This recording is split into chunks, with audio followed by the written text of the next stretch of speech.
Tu crois être paresseux? T'as tort. Depuis des années, on t'a fait croire que t'es juste un fainéant.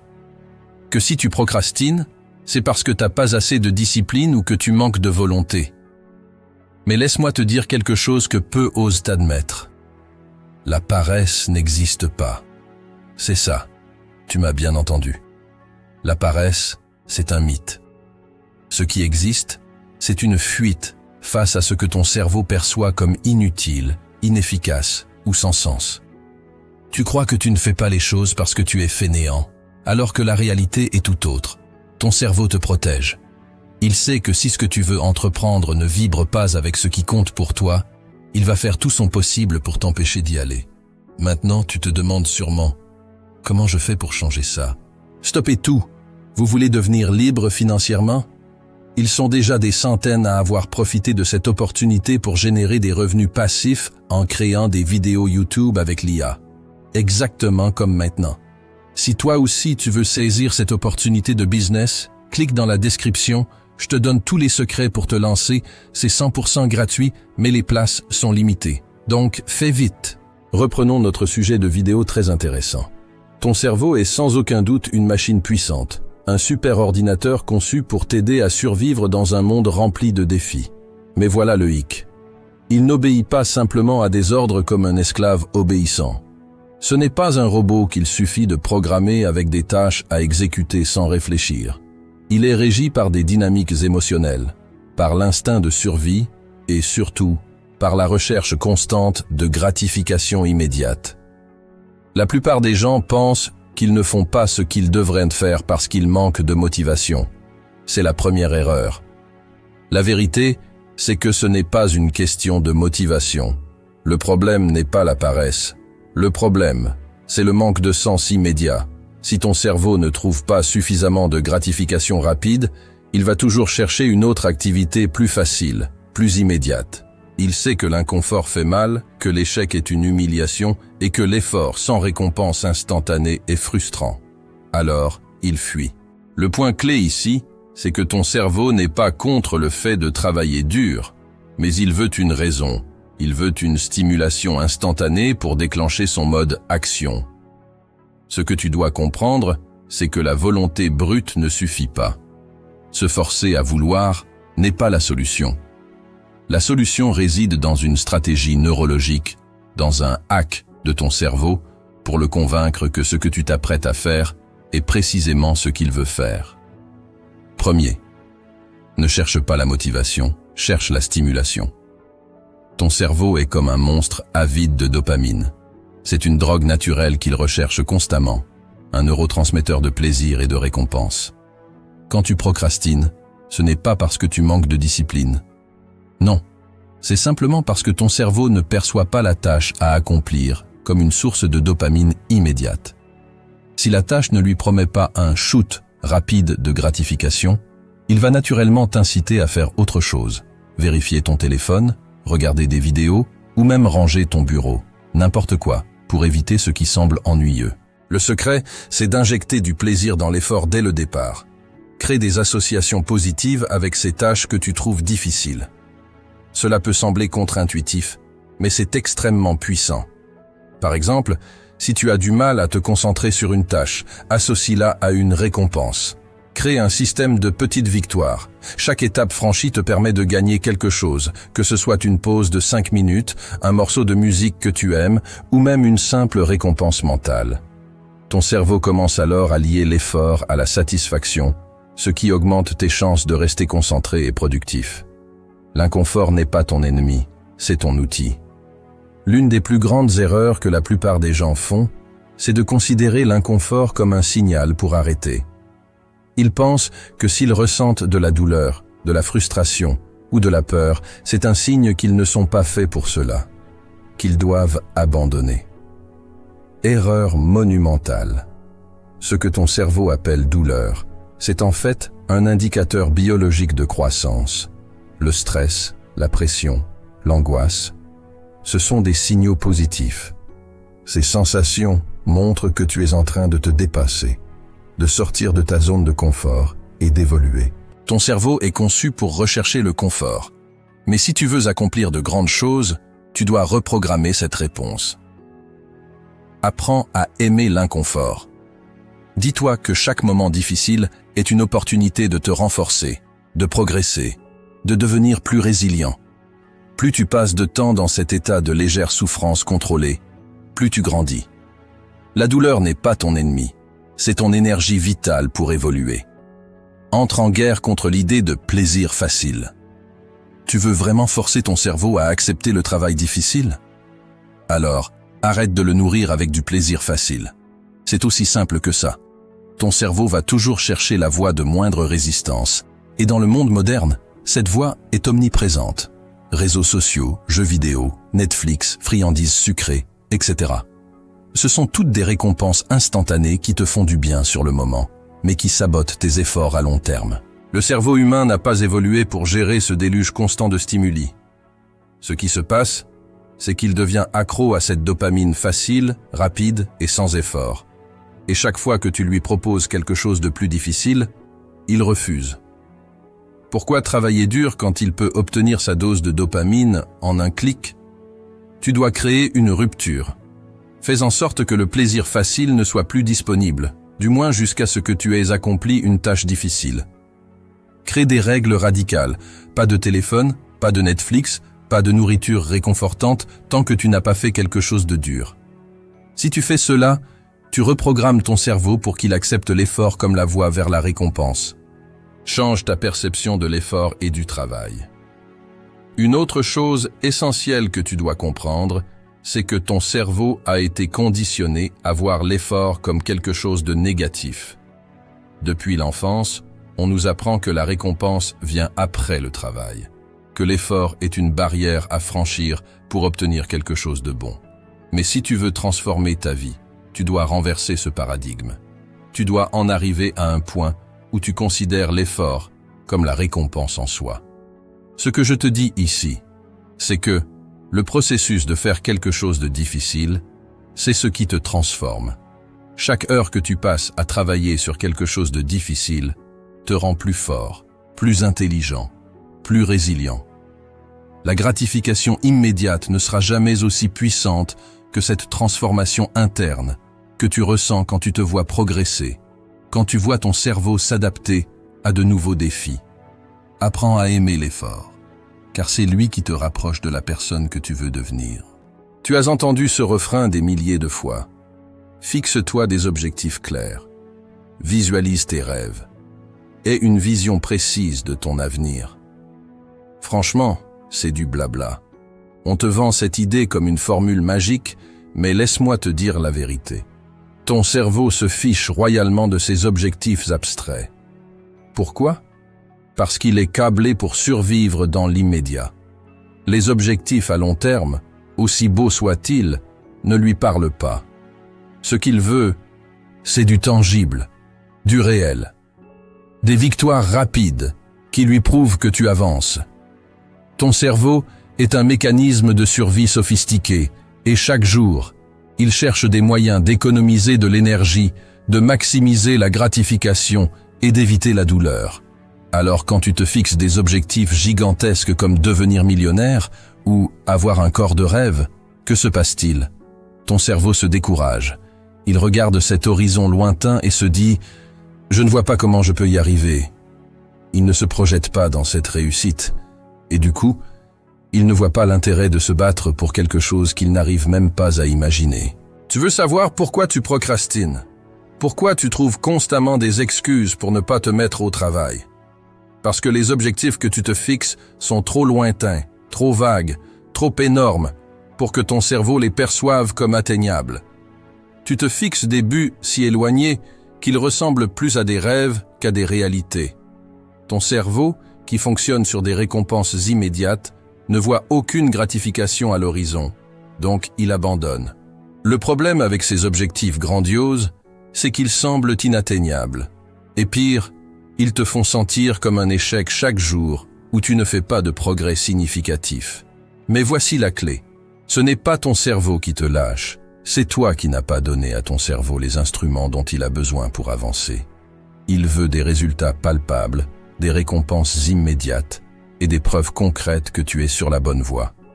Et tant que tu ne lui donnes pas ça, il continuera à choisir la voie facile.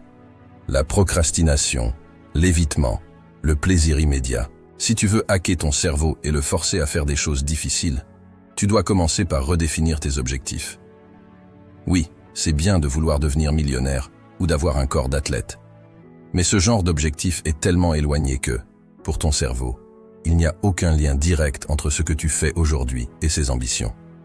Alors, il lâche l'affaire avant même d'avoir commencé.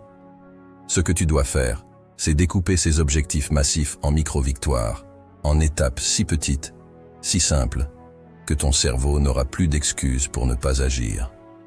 Quand chaque action semble facile à accomplir, ton cerveau commence à ressentir un sentiment de progrès, de mouvement. Il commence à voir les gains immédiats et c'est ce qui le motive. Un grand projet, par exemple, peut sembler décourageant. Mais si tu te dis « je vais juste écrire une page aujourd'hui », ça devient faisable. Si tu te dis « je vais juste faire 10 pompes », ça ne semble plus une montagne insurmontable. La clé, c'est de rendre chaque étape tellement ridicule que ton cerveau ne peut pas la refuser. Il te faut un plan qui repose sur de petites victoires, des tâches si simples que tu es quasiment sûr de les accomplir. Chaque fois que tu atteins un micro-objectif, ton cerveau reçoit une dose de dopamine, cette hormone de la récompense qui te pousse à vouloir continuer. Ton cerveau adore la dopamine, c'est son carburant. Et plus tu accumules de petites victoires, plus ton cerveau se conditionne à l'idée que l'effort paie. Imagine une échelle. Tu ne peux pas sauter directement du sol au sommet, mais si tu montes une marche à la fois, ton cerveau voit le progrès. C'est ce progrès qui le motive à continuer, pas la vision du sommet, mais la satisfaction de monter chaque petite marche. Un autre avantage des micro-victoires, c'est qu'elles te permettent de rester constant. Si tu te fixes des objectifs immenses, tu risques de t'épuiser rapidement. En revanche, si tu découpes chaque objectif en petites étapes, tu peux les accomplir sans trop d'efforts, mais surtout, sans épuiser ta volonté.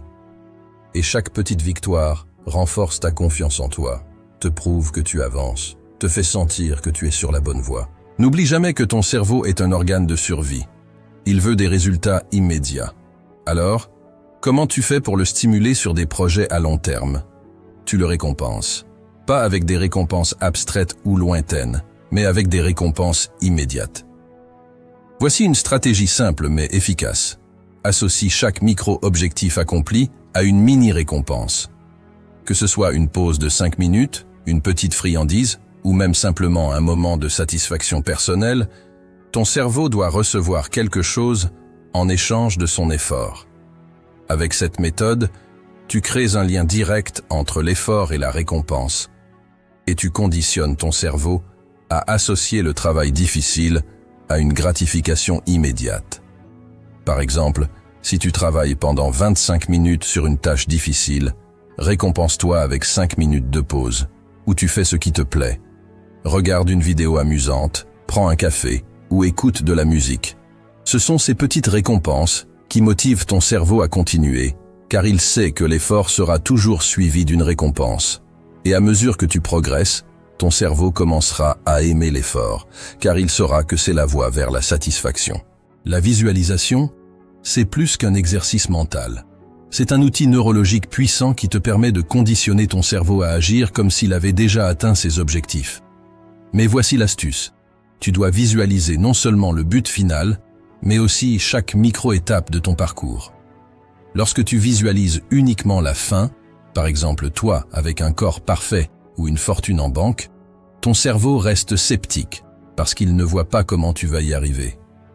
Mais si tu visualises chaque petite victoire, chaque étape, tu montres à ton cerveau un chemin concret. Il se voit en train d'accomplir ses micro-objectifs et ressent une motivation réelle pour commencer. C'est ça, l'intelligence de la visualisation.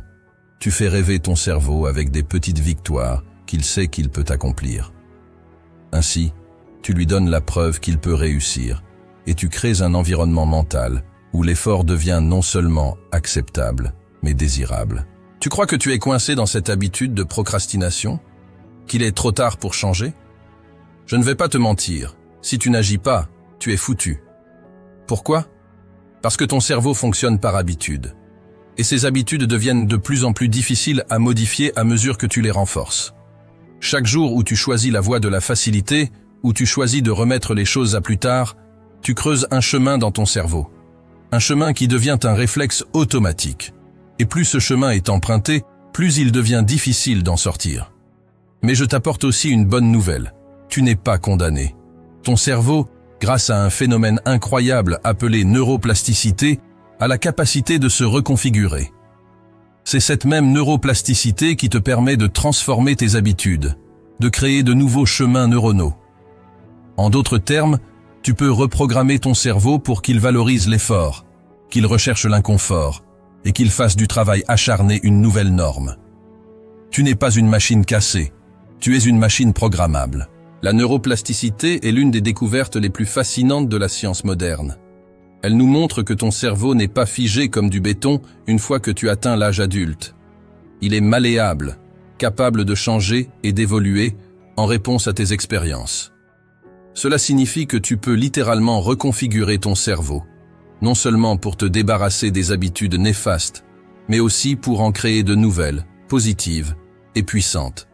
Chaque pensée, chaque action, chaque émotion crée une connexion neuronale dans ton cerveau. Plus tu répètes une action, plus cette connexion devient forte, semblable à un chemin qui se creuse de plus en plus à force d'être emprunté. Cela fonctionne pour les habitudes positives comme pour les habitudes négatives. Si tu procrastines régulièrement, si tu choisis la voie facile, tu renforces ces comportements jusqu'à ce qu'ils deviennent presque automatiques. Mais si tu fais l'inverse, si tu choisis chaque jour de te lancer dans des tâches difficiles, tu crées de nouvelles connexions. Et à terme, c'est l'effort et la discipline qui deviendront tes nouveaux réflexes. Reconfigurer ton cerveau ne se fait pas en un jour. Ce processus demande de la répétition. La première fois que tu entreprends une tâche difficile, ton cerveau va essayer de te dissuader. Il va te dire « Non, c'est trop dur, ça ne vaut pas la peine ». Pourquoi? Parce que ton cerveau est toujours à la recherche d'une solution économique en énergie. Il veut éviter la douleur, le stress et tout ce qui pourrait le sortir de sa zone de confort. Mais à force de répétition, ton cerveau commence à s'adapter. La première fois que tu t'assois pour écrire, faire des pompes ou t'attaquer à une tâche complexe, ça semble insurmontable. Mais si tu t'obliges à le faire chaque jour, sans faute, ton cerveau commence à changer. Il commence à comprendre que cette nouvelle habitude n'est plus une menace, mais une norme. La clé, c'est la constance. Plus tu fais une tâche difficile, plus ton cerveau crée de nouvelles connexions neuronales pour l'accomplir. À un moment donné, ce qui te semblait impossible devient naturel, presque automatique. C'est ainsi que tu reprogrammes ton cerveau pour valoriser l'effort. Il y a une chose que tu dois comprendre. L'échec est un outil, pas un obstacle. La plupart des gens fuient l'échec parce qu'ils ont été conditionnés à croire que c'est quelque chose de honteux. Mais ton cerveau, lui, tire des leçons de chaque échec. Chaque fois que tu échoues, tu lui donnes une opportunité d'apprendre et de s'améliorer. Si tu fuis l'échec, si tu évites les situations où tu pourrais échouer, tu prives ton cerveau de cette évolution. Tu le condamnes à rester dans sa zone de confort, à éviter les défis et donc à stagner. Mais si tu te confrontes à l'échec, si tu le cherches même, tu développes un cerveau plus résistant, plus endurant.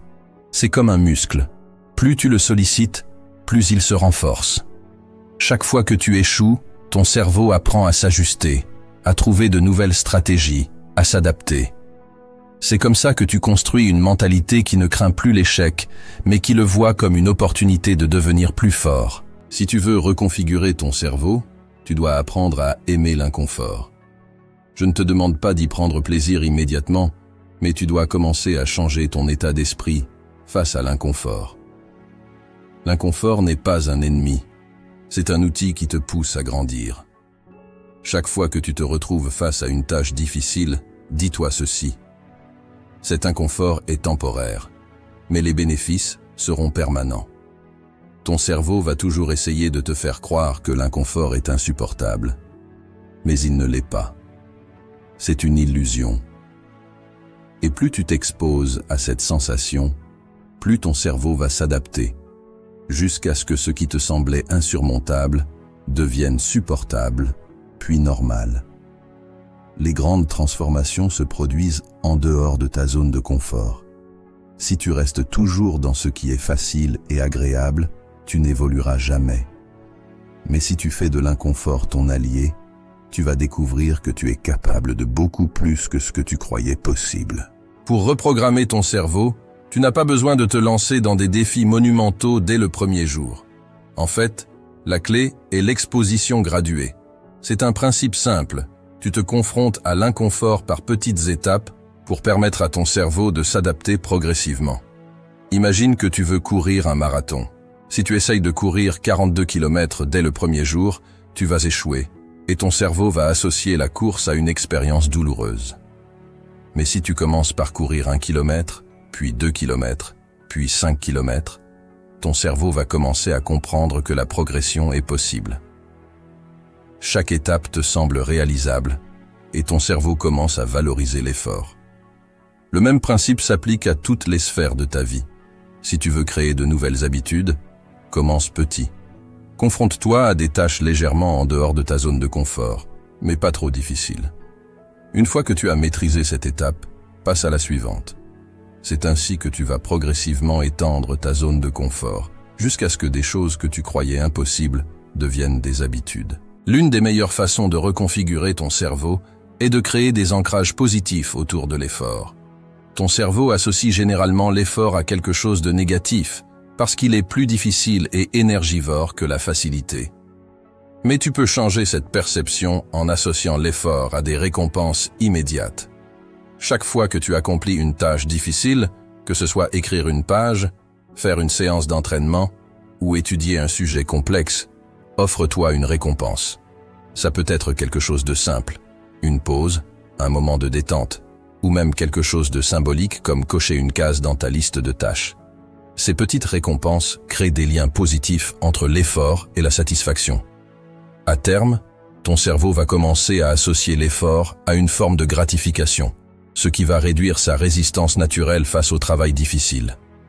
Ce processus te permettra de transformer ton cerveau pour qu'il valorise l'effort, plutôt que de le fuir. L'une des plus grandes erreurs que les gens font, c'est d'attendre d'être motivés pour agir. Ils attendent le bon moment. Ils veulent que toutes les étoiles soient alignées, que les conditions soient parfaites. Mais laisse-moi te dire quelque chose. La motivation est l'arme des faibles. Si tu attends d'être motivé pour passer à l'action, tu seras à la traîne toute ta vie. Parce que la motivation, elle vient et elle repart.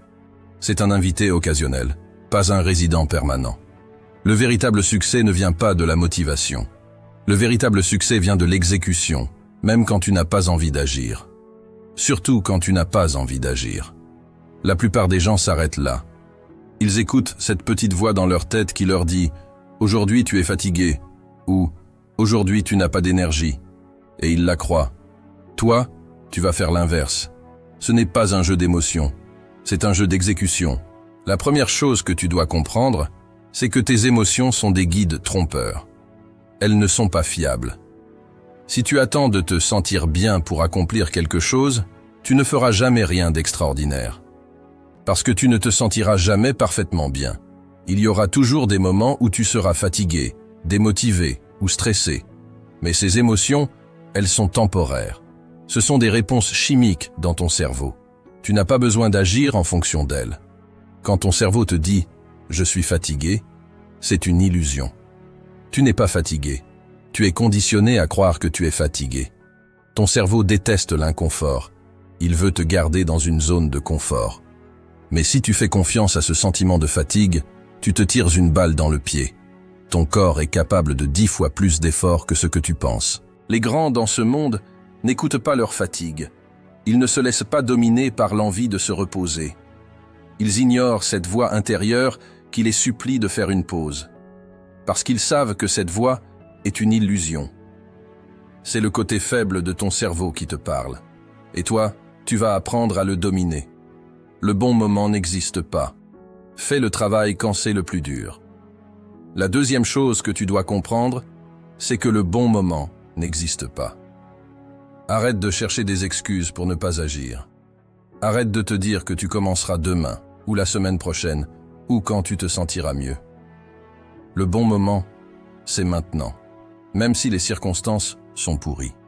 Surtout quand les circonstances sont pourries. Pourquoi? Parce que c'est quand c'est le plus dur que tu grandis le plus. Quand tu te forces à travailler alors que tu es épuisé, c'est là que tu deviens plus fort. Quand tu te pousses à finir une tâche alors que tu es démotivé, c'est là que tu construis ta résilience. Les personnes qui réussissent ne cherchent pas le confort. Elles cherchent l'inconfort. Parce qu'elles savent que c'est dans l'inconfort que la vraie transformation a lieu. Chaque fois que tu repousses une tâche parce que tu te sens mal, tu entraînes ton cerveau à fuir l'effort. Et plus tu fuis l'effort, plus il te devient difficile d'agir. Tu deviens un esclave de tes émotions. Et c'est la dernière chose que tu veux. Tu veux dominer tes émotions, pas l'inverse. La clé pour réussir, c'est de faire de l'exécution ton standard. L'exécution doit devenir ton identité. Ce n'est pas une question de te motiver temporairement pour accomplir une tâche. Non, c'est bien plus profond que ça. Tu dois faire du travail acharné ton mode de vie. Tu exécutes parce que c'est ce que tu fais, parce que c'est qui tu es. Les gens ordinaires travaillent pour obtenir des résultats immédiats. Ils s'arrêtent s'ils ne voient pas les résultats qu'ils veulent tout de suite. Mais toi, tu ne travailles pas pour des résultats immédiats. Tu travailles parce que l'exécution est ton identité. Tu travailles parce que c'est dans ta nature de te dépasser, peu importe ce qui se passe autour de toi. Que tu sois fatigué, démotivé ou que tout s'écroule autour de toi, tu continues d'agir. Parce que c'est qui tu es. Regarde les personnes qui réussissent. Elles ne se lèvent pas tous les matins avec un sourire sur le visage et une motivation débordante.